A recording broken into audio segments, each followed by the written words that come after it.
All right, so this Bridging the Gap video is about suicide prevention. So right now, throughout the state, we're doing a suicide intervention stand down, utilizing the STAR discussion group format. If you're not familiar with it, it's not like your previous suicide intervention stand downs, where you may have gotten a bunch of classes, some PowerPoints, some resilience classes, and all those classes are great. All those things are awesome. But I think the format that we're doing this year for the suicide stand down is great. STAR acronym stands for Suicidality Thoughts, Actions, and Resources.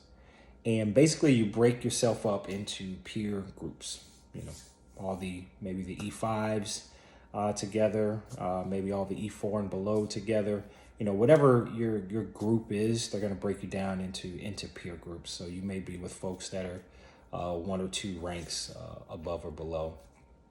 But by doing so, you have a list of questions to kind of get some discussion going.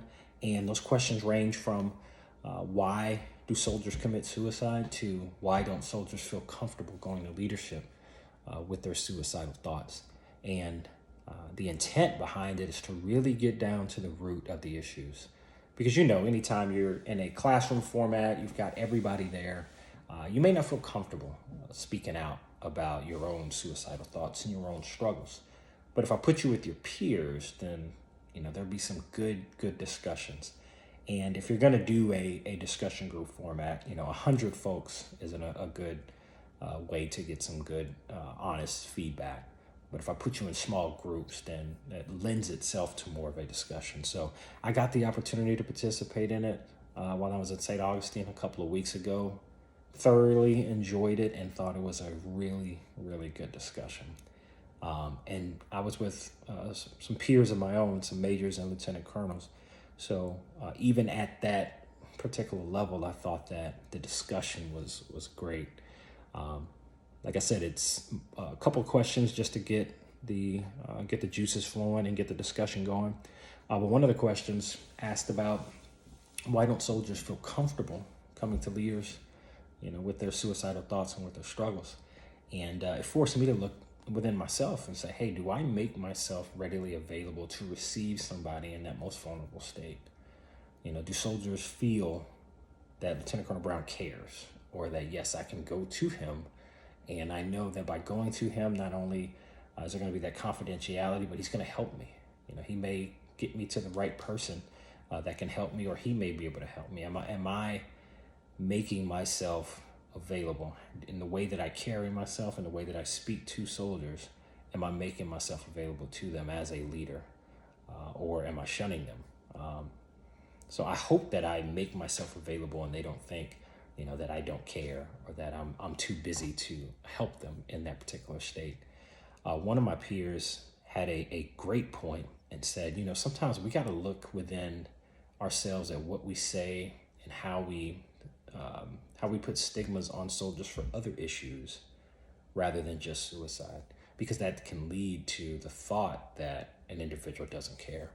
So if I'm a leader and I have a soldier who fails the PT test, if I'm constantly dogging that soldier about failing the PT test, or constantly dogging them about failing height, weight, or weapons qualification, then that soldier, if they have suicidal thoughts, they're not going to come to me in that most vulnerable state and talk to me about their suicidal thoughts, about their issues and challenges, because they've seen how I treat them with something like the PT test, which is important and which is something that you need in order to be a soldier within the formation.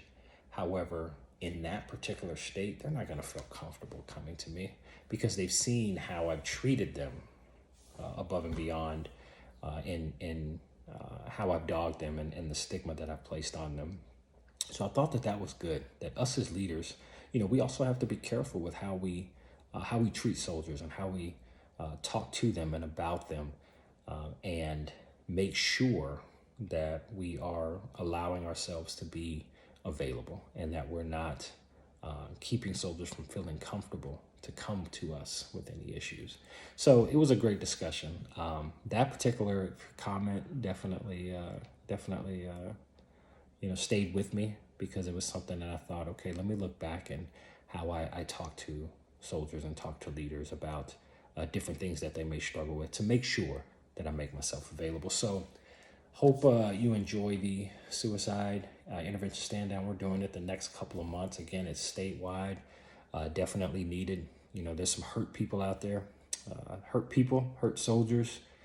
There's hurt everybody out there. So anything that we can do to limit that and to make sure soldiers understand the resources that are available, make sure soldiers know who their suicide intervention officers trained within the formations, and make sure that the soldiers know that, you know, outside of even those individuals and those resources, that us as leaders, that they can come to us and that we're going to help them regardless of what that particular issue or struggle is. So start a discussion group. If you haven't participated in it, you know, definitely look forward to it. Come ready to give some open dialogue, transparency, and discussion. And one more thing, you know, us as leaders, as we participate in that STAR discussion group, you know, feel free to be upfront and honest, you know, about our own struggles, whether it be relationships or whatever we've dealt with in the past. A lot of soldiers look to us and think that we've got it all figured out. They think that we have not had any issues, and that's how we've gotten to the point that we're at. But I'm here to tell you, you know, if in a STAR discussion group, that's a great opportunity for us as leaders to, you know, you can take off the cape for a quick second and just be transparent with them and let them know, hey, I struggled with something. Here's how I got past it and got through it. And you can too. When we go through those struggles, those issues, it's not just so that we can strengthen ourselves and be stronger for ourselves in the future, but it's also so we can help somebody who's going to go through a similar issue in the future. So me, Lieutenant Colonel Brown, I've dealt with my issues. You know, I've been divorced. I've dealt with relationship issues. I've dealt with financial issues. I've dealt with death in the immediate family. Lost my brother a few months ago, my older brother. So I understand what it's like to, you know, emotionally just be at a breaking point. But I'd like to think that me getting through those moments, I have the opportunity now to assist somebody and help somebody. But again, am I making myself available for that? So start discussion group, enjoy it, come ready to talk, and I hope you really get something out of it, because I think it's a awesome initiative. So suicide intervention stand down.